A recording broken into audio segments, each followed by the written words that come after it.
This is section 3.3, day 1 on differentiation rules. The first rule we have is the power rule for any real number n, where we have the derivative of x to the n, and that's equal to, well, you take the n times the coefficient, the n comes down in front, and then you just reduce the power by 1.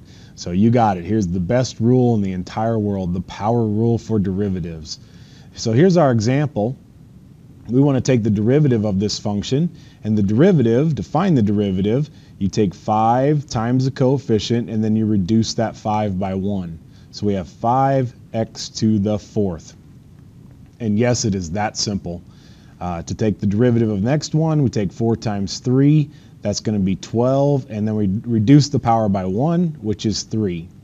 Now there's a 1 sitting here for this last term, so 1 times 5 gives us plus 5, and then we have x to the 0. We reduce that power by 1, but x to the 0 is 1, so this is really 5 times 1. We're not going to write the times 1. The constant rule. If you take the derivative of a constant, that derivative is always equal to 0. For example, if you had y equals 3, that's really 3x to the 0. 0 times 3 is 0, and then you would reduce that power right there by 1, which would be x to the negative 1, but then this part doesn't matter because 0 times anything is going to give you 0. Now think of it this way also. If we were to graph the line y equals 3, remember that's what we started with. We didn't have that there. We have 1, 2, 3, and it is a horizontal line through 3. Well, think about what the slope of that line is. The slope of that line is 0, so it all makes sense. It all fits together. A constant multiple rule. If you multiply a function by a constant, you just multiply the power times a constant like we saw before.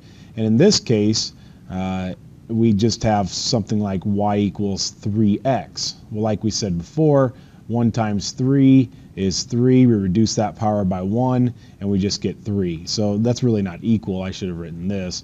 Y prime just equals 3.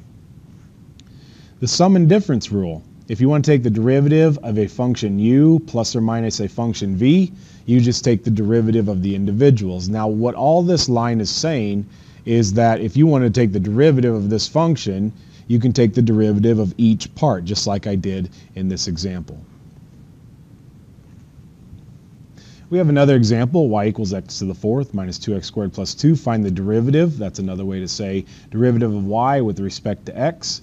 It equals simply 4x to the 3rd minus 4x and then plus 0. The derivative of that 2 will be 0. Example, y equals 2 over x squared. Find dy dx.